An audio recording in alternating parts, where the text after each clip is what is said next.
Hi guys! For today's video, ito nga yung pinagkakaabalan ko. Simula ng February 1, ito na nga yung inumpisan ko na nga gumawa ng gansilyo ng mga bulaklak.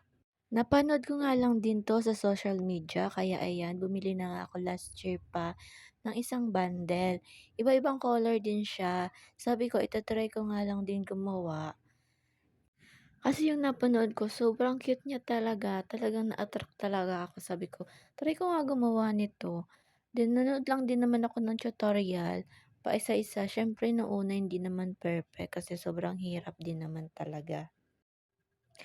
Tapos may napanood pa nga din ako nun yung para siyang doll, ginawa din siyang doll na gawa sa ginansilyo. Sobrang cute niya tsaka sobrang ganda.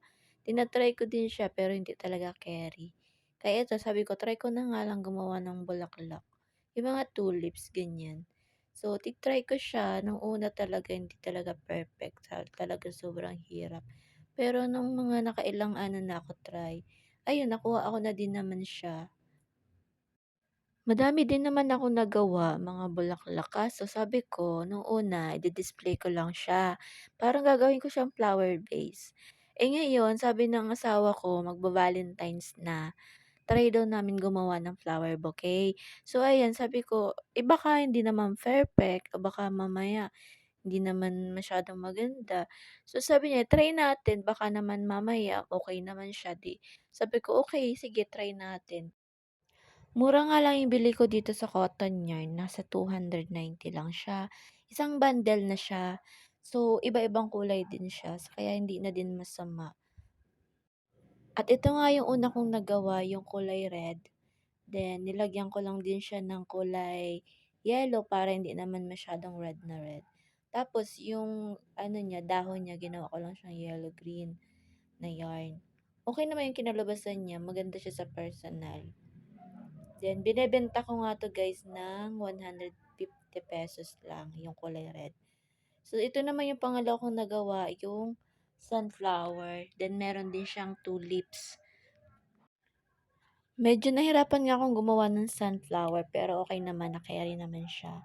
At ang benta ko nga dyan sa sunflower is 180 pesos. Then, ito nga yung pang tatlo kong nagawa, yung lavender.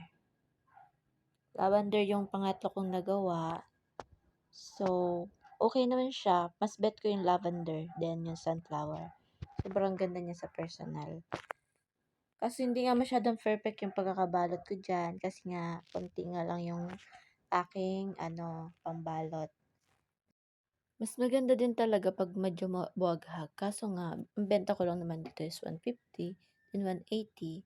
Kaya hindi naman sama. Hindi naman sila lugi kasi maganda din naman. Kung sa tatagal din to, pwede din tong pan-display.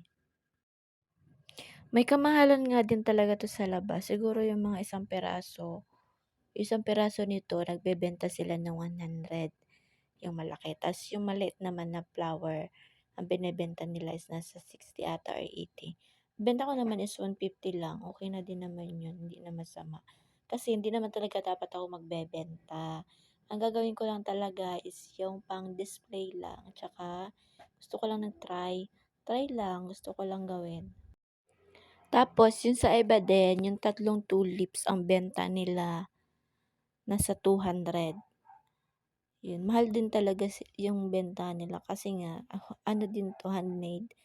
Iniisip nila yung pagod ng paggawa. Pero ako kasi, hindi ko naman talaga dapat talaga 'to ibebenta, 'yan. Kaya sabi ko, sige benta na natin, tutal nagpa-order na din naman yung asawa ko, sayang din naman yung kita, sabi niya. At saka bawi na din naman yun sa puhunan, kaya puwede na. Ito nga yung isa kong nagawa, yung pang-apat kong gawa. Mixed color na din 'to guys. Yung kulay pink, tsaka light pink, tsaka peach na yung sa katabi ng tulips yan. Yung peach tsaka yellow, bulaklak din kasi yan. Benta ko nga dyan 300 pesos kasi nga madami na yung bulaklak niya tsaka tulips.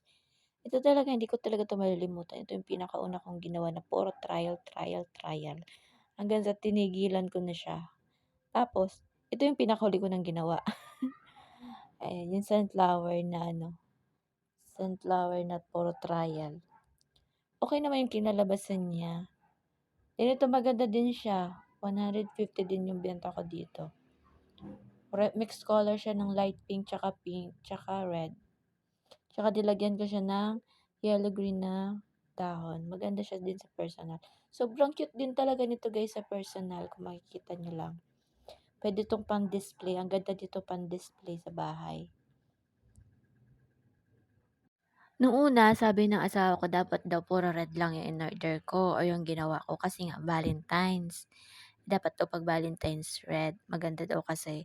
Nung nakagawa na ako ng iba-ibang color, sabi niya, sobrang ganda pala pag iba-ibang color daw.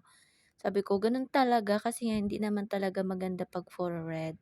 Although maganda naman talaga pag red, pero mas maganda din yung iba-ibang kulay talaga. Sa halagang puhunan ko na 200 plus, madami din talaga akong nagawa. Ilang order din yung nagawa ko. Kaya sulit na sulit din yung pagod ko dito guys. Sulit na sulit din yung naging benta ko dito. Ang purpose ko din talaga kaya binili ko yung cotton yarn. Kasi gusto kong magawa ng tutorial. Ayan, habang nanonood ako ng tutorial, gusto ko din gumawa ng sarili kong tutorial kung paano gumawa ng flower bouquet or yung tulips ba. Ang ending, hindi ako nakagawa ng tutorial. Ang ginawa ko na lang, nagawa na lang ako ng puro bulaklak at pa-orders. Ayun. And kumita din naman ako, hindi naman na masama. Kaya ngayon, wala akong tutorial kung paano gumawa ng tulips. Ang naging ending na lang, yung mga finished product ko, yun na lang yung naging video ko. 'Di ba? Yun yung sa masaklap. Walang tutorial, pero merong finished product. Ayan guys, ito na yung aking mga finished product na pinagpaguran ko ng ilang araw.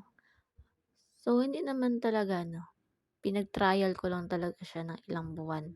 Tapos, ayun, gumawa na ako nitong starting of the February 1 at binenta ko na nga din siya. So, madami akong nagawa. Yung puhunan kong 200 plus, naging 2,000 din siya. So, hindi na masama, no? Sa mga nag-small business dyan. Ito yung small business na hindi ko in-expect na bebenta. So, ayan lang guys. Ito lang yung nagawa ko ngayong past few weeks. Gusto ko lang i-share sa inyo. Sa mga gustong maggawa ng ganito, manood lang kayo ng tutorial. Kukuha nyo din yan. At syempre, Perplex Glow lang yung pinaka-favorite ko yung lavender. Sobrang ganda na talaga nito sa personal. Ayan, nakaka-proud lang sa sarili na nakagawa ko nito na dating iniisip ko lang na gusto ko lang gawin at pinapangarap ko lang gawin. Ayan, nagawa ko na at syempre, naibenta ko pa. Kumita pa ako. Yun lang guys, yun lang yung gusto kong i-share. Thank you for watching sa mga nanonood sa aking vlog at sa aking mga mini vlog. Although small ano lang ako, content creator. Minsan walang nanonood at may nanonood. So yun lang guys, thank you for watching. Sana gusto nyo aking video. Hanggang sa muli!